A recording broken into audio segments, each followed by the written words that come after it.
নতুন বছর কি শুধু ক্যালেন্ডারের পাতায় আসি, নাকি আসি মানুষের মিলনে, হাসিতে আর ছোট্ট ছোট্ট আনন্দে? চেন্নাইতে বসে এই বছর একটু দেরিতেই পালন করলাম বাংলা নববর্ষের বরণ। তবে বিশ্বাস করুন, দেরিতে হলেও আনন্দটা একদম পূর্ণ ছিল। সকাল থেকেই ছিল একরাশ ব্যস্ততা। ঘুম থেকে উঠেই গরম গরম পুরি অর্ডার করা হলো। দিনটার শুরুটাই যেন উৎসবের মতো করা হলো। তারপর তাড়াহুড়ো করে বেরিয়ে পড়লাম রিহার্সালের জন্য এক বৌদির বাড়িতে।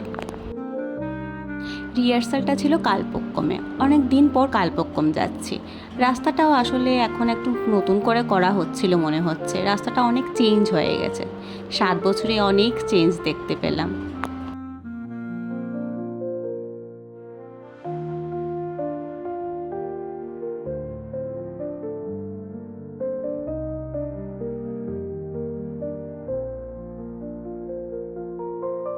তারপরে পৌঁছে গেলাম বৌদির বাড়িতে।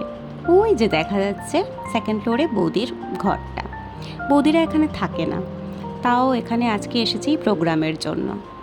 এই যে আমরা রিহার্সাল সেরে তারপরে একটু গল্প আড্ডা করছিলাম। তারপরে আসলাম আমাদের কোয়ার্টারে। আসলে এটা আমাদের পুরনো কোয়ার্টার। দেখলাম সেখানে এখন মেনটেনেন্স চলছে, কিন্তু স্মৃতিগুলো যেন আগের মতোই রয়ে গেছে।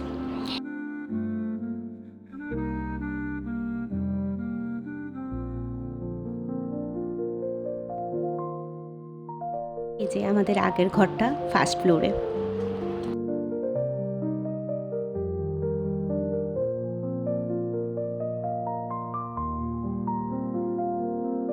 তারপরে পৌঁছলাম অনুষ্ঠানের ভেন্যুতে।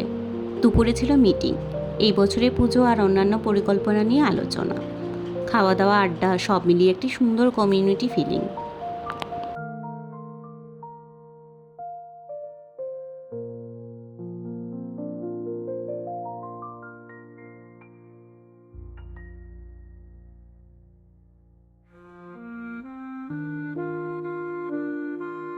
ওখানে একটা সুন্দর একটা মন্দির আছে।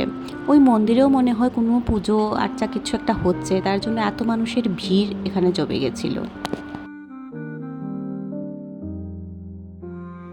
আসলে মিটিংয়ের পর এত দেরি হয়ে গেছিল যে আর ইচ্ছে করছিল না যে তখন আর ভিডিও কিছু করি, কারণ আমার ছেলেও এত ব্যস্ত হয়ে উঠেছিল বাড়ি আসার জন্য। যাই হোক, খাওয়া দাওয়া সেরে আমরা আবার বাড়ির উদ্দেশ্যে রওনা দিলাম।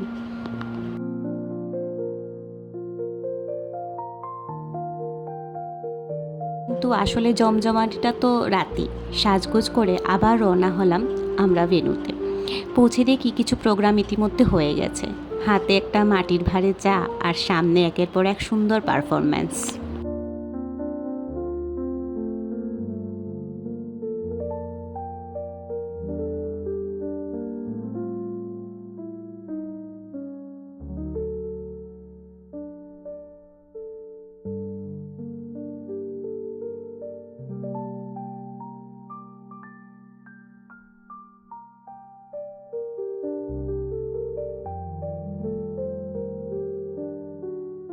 তারপর আমাদের পালা। গান, হাততালি, উচ্ছ্বাস সব মিলিয়ে এক অন্যরকম অনুভূতি। অনুষ্ঠান শেষে জমিয়ে খাওয়া দাওয়া, আর শেষে একটা মিষ্টি পান।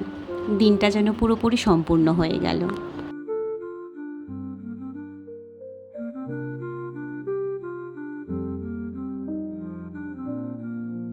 ভিডিওটা যদি ভালো লেগে থাকে তাহলে একটা লাইক করে দেবেন, কমেন্টে জানাবেন কোথা থেকে দেখছেন আপনারা, আর সাবস্ক্রাইব করতে ভুলবেন না প্লিজ।